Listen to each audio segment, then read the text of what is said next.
You guys are literally the best. I have not received so much outpour of not just love and understanding, but also you guys have been sharing your stories too. And I don't take that lightly. I am honored to know some of the things that you guys have been going through, how I've inspired you in some kind of way, and just general questions that you may have about me or advice that you need for yourself. I am there, okay? I have been through a lot. I've overcame a lot as successfully as I can. So I understand why you guys would feel drawn to, choose me with your fragile, sensitive topics. I will, for just like security reasons, I'm obviously not going to expose your names or anything like that. I'm just so grateful and honored to be the light and be an example of healed energy. I'm not perfect by any means. I'm definitely going to give a quick disclaimer that I'm not a therapist or a psychiatrist. I'm just your big sis, your best friend kind of thing, coming from a experienced place. Because I used the tools to get me to where I am now. Super grateful. This happened kind of overnight type thing. I had posted a few stories in regards to, sexual assault. And literally in a period of 48 hours, I gained a little over 2,000 followers. The likes for the stories was crazy. Y'all's questions, it was overwhelming because it was like a outpour. But ultimately, with everything going on, it felt like you guys gave me the validation that I needed, that I didn't even realize that I needed. And a little bit of that understanding can truly bridge the gap to give you guys some perspective as to those that are new followers or just randomly found me, to kind of get a inside view to all of me. And it's kind of like, what's my slogan? Lead by example, And I'm always talking about, the yin and yang, so the light and the dark, the shadow aspect of you. So pretty much I had to realize that I'm not giving all of myself, especially something that I've overcome through time, through therapy, different forms of therapy. Like, therapy doesn't just have to be, with an actual therapist. There's animal therapy, there's nature therapy. I never take for granted my resources. And because I was in the military, it was so easy for me to find all of these resources that I completely took advantage of, and I did the best that I could with them. And that's why I'm able to just see the light. That, and through all of that, I've been able to actually find faith. Okay, so I just felt like I had to do a little, spiel in the beginning, because this is awesome. That, I'm just so grateful for not just being a cute girl on Instagram, but also a strong woman that has spoken out and that can be a advocate for these tough issues and shared light for my experiences. Enough of that. Let's get into your questions. I have blurred out screen names and all that. I'm just gonna go off of a piece of paper because I'm actually shooting this really fast, because this happened really fast, like within this week. So I just wrote down a bunch of your questions on a piece of paper. Okay, one of the first questions is, what is the craziest thing you've ever done to impress a guy? Well, okay, so it's not necessarily the craziest thing. It's just like foolish. Like, why? Like, why did you do that? Like, girl, stop. One of the craziest things I did to impress a guy, more like foolish, was I got all dressed up and I went to this car meet. I literally dragged my best friend. Love you. First off, I am into cars as like most women are. Like, you know, I just want to take a photo with them. You know, if they look nice. I don't know about what's under the hood. Like, I don't, I'm not against car enthusiasts at all. Like, I was literally trying to impress one by going to a car meet that I was invited to, but it's like I have the power of choice. I didn't have to go somewhere I know I don't have no business going, but I went because I was like, oh, it's divine. I was completely fooling myself. First off, like, my emails of all sorts of, you know, events you have to filter through. It did not filter through. I was just like, okay, I'll go. Like, it's divine. No, I definitely could have been home. I could have been comfortable at home, or just going to another one, but I like chose that one, and I did not like it. I did not have a fun time at all. Like, I did not. And I was like, of course, like, this is what you get. Like, it's gonna backfire. It's not true to you, so of course it's gonna backfire. Boop. And then also, like, low-key being like, oh, you know, what if he is here because this is like what he does, you know. So don't do that. But, you know, it really is one of those foolish mistakes that we all have to go through. You know, if there's someone we like, sometimes we have rose-colored glasses on, and, you know, it happens. And don't worry about it too much. Just as long as it's like nothing too crazy. Like don't go jumping off a cliff if that's what he likes to do. So always listen to self. Like, don't compromise your morals, rather, to impress someone.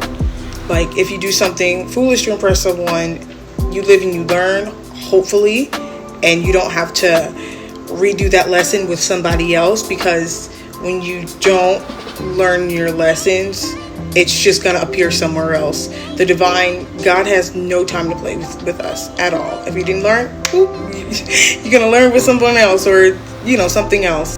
Okay, next question. What is some advice that you would tell your younger self? I would be like, first off, you are not missing out on these guys. Second, focus on you. And third, you are not overweight. Love your body, because a woman is going to be told how to dress. It's going to be suggested how you carry yourself as a woman, and all these different things put on you. So just literally listen to yourself. Love yourself, and just harness your faith so that you can have a stronger connection to your inner voice. Okay, this one was super long. I'm just going to paraphrase. Basically, she was asking, like, would I take a guy back for cheating? And if I did, how did that end? Well, right now I'm single, but God works in mysterious ways. So by the time I upload this, I could be married. You don't know. I'm just playing.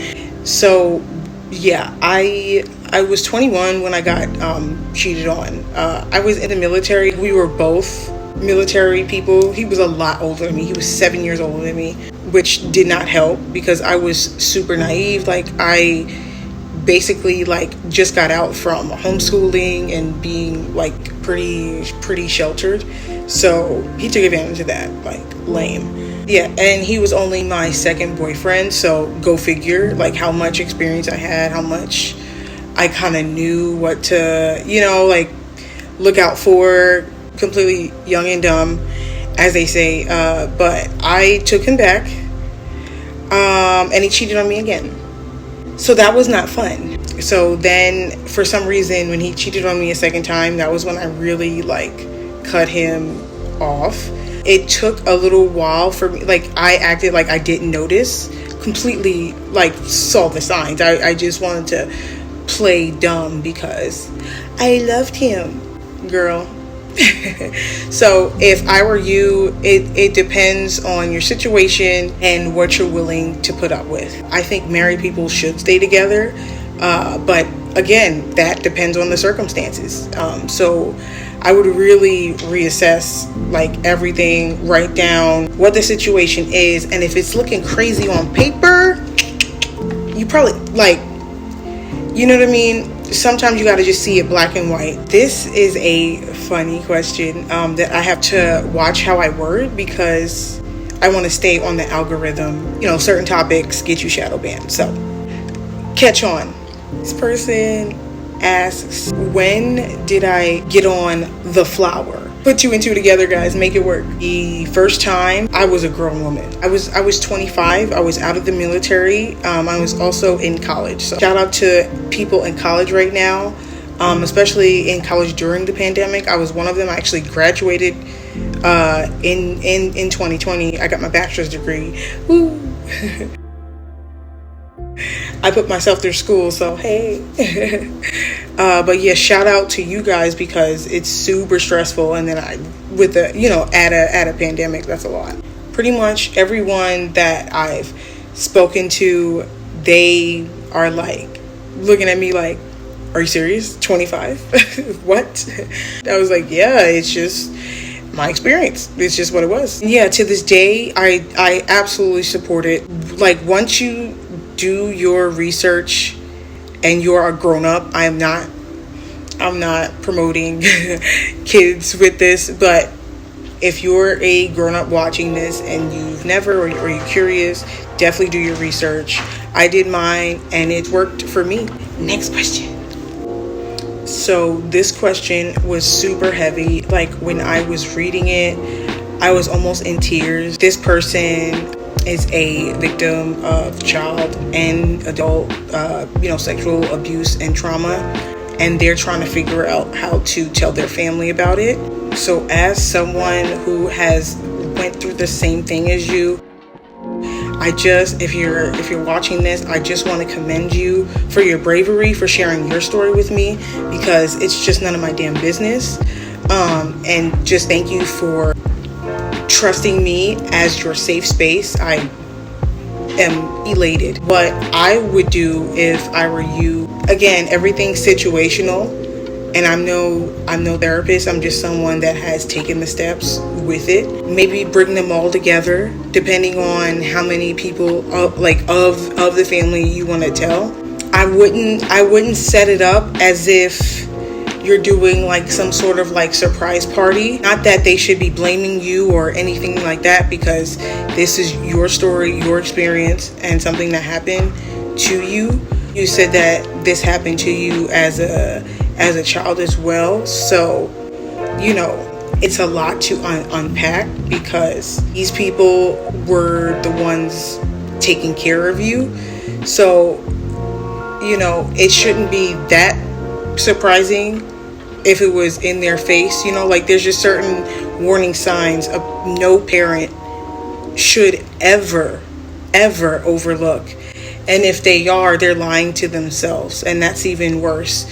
Again, I'm not your therapist. I don't know the full story. So the best advice that I could give you is to let you know that you are seen, you are heard, and I understand. And you should be able to tell the people closest to you your story. If they give 1 ounce of a damn about you, they should not only be there for you, whatever responsibility, whatever their role was in the situation, they should give you that sort of validation and security that you need in regards to that, depending on what role they played in your life. It's not your sibling's responsibility, but it's always the parent's responsibility. You had said that this happened to you at 7. So, and you also have to be prepared for not receiving the support that you should, because there's a lot that was going on in their life that they haven't come to terms with. Unfortunately, it could go either way. They could play the blame game, actually blame the victim, which we see a lot of outsiders do, but it's beyond unfathomable when the blame game in these kind of situations happens from the people closest to you. So it is what it is. Just think about it like this. God chose you to be your best self, to be the strongest. Sometimes you have to go through these really tough obstacles, go through the darkness of the tunnel, and you come out on the other side way stronger than you ever was before. You know, you'll see, not that it's worth it, but you'll see that you are worth it, and that you're not damaged or anything like that. Some people are that fucked up where you had to deal with that trauma. You know, something's wrong with them for not being able to be receptive to your pain, to your situation, to actually claim responsibility and not make you feel crazier than you already do. That's the worst, because you expect the worst from outsiders because they don't matter. Their opinion shouldn't matter, and it doesn't matter most of the time. But when it's your inner circle, when it's your friend, your family, that can be heartbreaking. So just be prepared for all things. What I would highly suggest is before you find a way to tell them, if I were you, I would have a mental health plan in place already. If I were you, I would already be seeing a therapist just in case of issues or backlash, which of course there shouldn't be, but there may be. Not everybody has the emotional intelligence to comprehend responsibility for their actions. So it doesn't matter how old they are or what role they play in your life. They are just people at the end of the day. Regard yourself first. You know, this is where it starts. Have that therapy. I would also, maybe try to get active, create a support group, stuff of that nature. This is a serious topic, so trust me, I'm not taking this lightly. And it also hits home for me. But good luck with everything. I'm sending love and light your way. I'm hoping everything goes smoothly. You just have to plan for just in case. So good luck to you. Next question. Ooh, okay, so this one is fun. When was your last perfect date? So define perfect. So for me, like, my perfect date, like the one that I've dreamt of in my head, hasn't happened yet. It is, you know what, let me just say it, because my man's he could have entered the chat, so I should put it out. So it's not what you may think. Like, this is my perfect date. Okay, so he picks me up or we meet there, depends on how comfortable I am with him. I'm absolutely obsessed with flowers. Like, shit, hello. Him having flowers is like very, like, you get points for that. My favorite flowers are roses and sunflowers. So let's say, this is a perfect date. So he has to have that, right? So he comes pick me up with roses and sunflowers. There's like obvious chemistry. We're like laughing and giggling, all that stuff. And we drive to the beach. This is first date. The less gimmicks, the better, because we tend to portray this perfect version of ourselves, especially when dating, from my experience. And it's just lame, because we're gonna get to the root of it.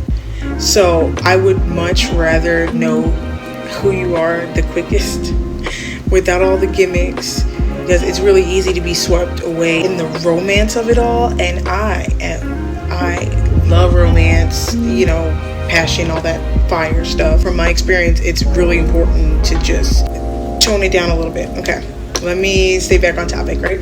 Okay, so he drives us to the beach and we're walking on the boardwalk and he gets us ice cream. Oh, sir, real quick, he pays. The fuck? In my relationships, like a gentleman. That if you're not a gentleman, then don't be something you're not, unless you want to improve for yourself. Anything for me, unless you want to do it for you. If I am the motivator, then great, but don't, you know what I mean? So yeah, that's why I think like the first 3 dates shouldn't be all that expensive. Absolutely. Like, I am a lady, and I know there may be some feminists that may have that don't agree with that. That's your relationship, not mine. Like, I like, you know, a man like provides and all that. I do have some nuance to it. I will, when it comes to dates or like gifts, I will absolutely reciprocate. But those like really impressionable first couple of months, like when you're dating and you're trying to get to know each other, full court. Like, my girlfriends know this. They see this. I don't go for the guy. So yeah, getting back, bringing it back to like where we were supposed to be at. He takes us to the beach. We get a smoothie or ice cream or like acai bowl. Love them, actually. Either like sit down and we like eat our items, whatever they are. And then we walk on, you know, hopefully I'm such a romantic. I'm like getting all butterflies and it's not even happening right now. Fuck. And we like hold hands, or, you know, hopefully the like chemistry's good. Then we go back to his car. He pops out the trunk and he has a picnic basket and he has a beach towel, you know, a big ass blanket or whatever. And he just sits it out on the beach. And he also has a fruit platter. Let's say, right? Excuse me, this is my perfect date. So the fruit won't go bad in that trunk. You know, it depends. I'm living in California, so it really depends on the season, how hot it is, what's going on. But again, this is a ideal situation. Like, everything included, ice creams or acai bowls plus water, because like, hello. Oh, alkaline water. It's got to be alkaline. Like, you think I'm gonna drink Dasani? The fuck? No. No. The ideal date, so he already knows about that. So, like, everything included, this is $40 or less. This is between $20 and $40. Nothing crazy. Gas right now costs more than my ideal first date. And that really speaks to the maturity level and growth that I've done, that I'm like trying to make a soul connection. But of course I have to be sexually attracted to you. Like, yeah. Major second, that's super non-negotiable. Like, our morals cannot be compromised. So it would be ideal that, you know, he has faith. It'd be great if he has a great relationship with his family, you know, and all that.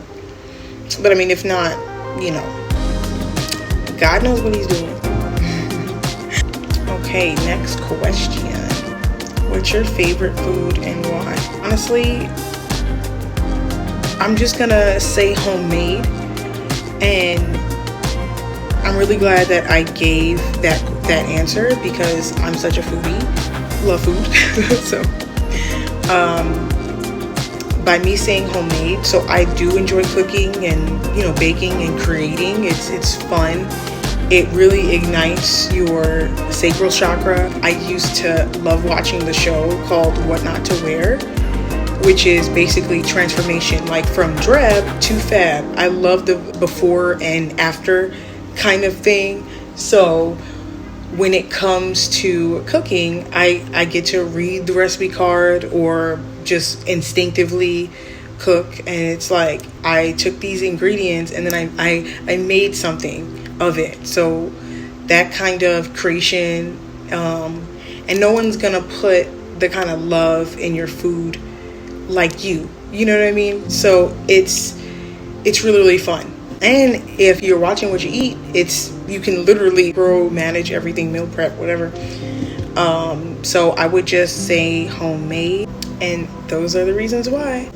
You guys asked some dope questions, and I couldn't go through all of them because it was going to be too long, and I do have other stuff to do. I mean, it's just I'm just being honest. Like, I am backed up on editing a bunch of stuff, so I wanted to get this out as quickly as possible, but as well done as possible. And the fact that it's April, it's sexual harassment, assault, all that stuff, awareness month, I definitely had to put this first and make sure that I put this out immediately, because there's so many of you guys that had those kind of related questions. I wanted to keep it as light as I could, but also as real as I could. If you feel like there was a question that I didn't really answer, it's just because I didn't feel that I was qualified to. But at the end of the day, I see you guys, I hear you guys, and thank you so much for sharing your experiences with me. And then thank you guys so much for the more fun questions. It's all about not being afraid to learn and to grow, because when you're afraid to evolve, you can't really attract anything new. So some of these fun questions that you guys asked me kind of reinstated what I want and what I'm like looking for and all that fun stuff. But I really like that perfect date question, because it's like I kind of knew in the back of my head, but I never really asked myself, hey, I put it out in the universe now. It was clear. So, hey, I'll let y'all know if it happens, you know. Who knows? He could be watching this and be like, okay, got it. All right. Dragon fruit, mangoes, beach. All right. Ice cream. Holding hands. All right. Check. So thank y'all. Whatever time zone you're at, have a great day or night. Yeah, and just be you. Embrace who you are. It's important that you do. There's so much going on in the world, and you know, there's so much stuff that's just suggested for us to do or be, that you guys maybe ask yourself some of the questions that I was asked. Thank you guys so much. Welcome to the new followers that have found me. So thank you guys so much. So many questions and DMs such as this. I just don't have a choice but to do a video. And yeah, I am grateful for your feedback, your support, and your questions. So bye guys.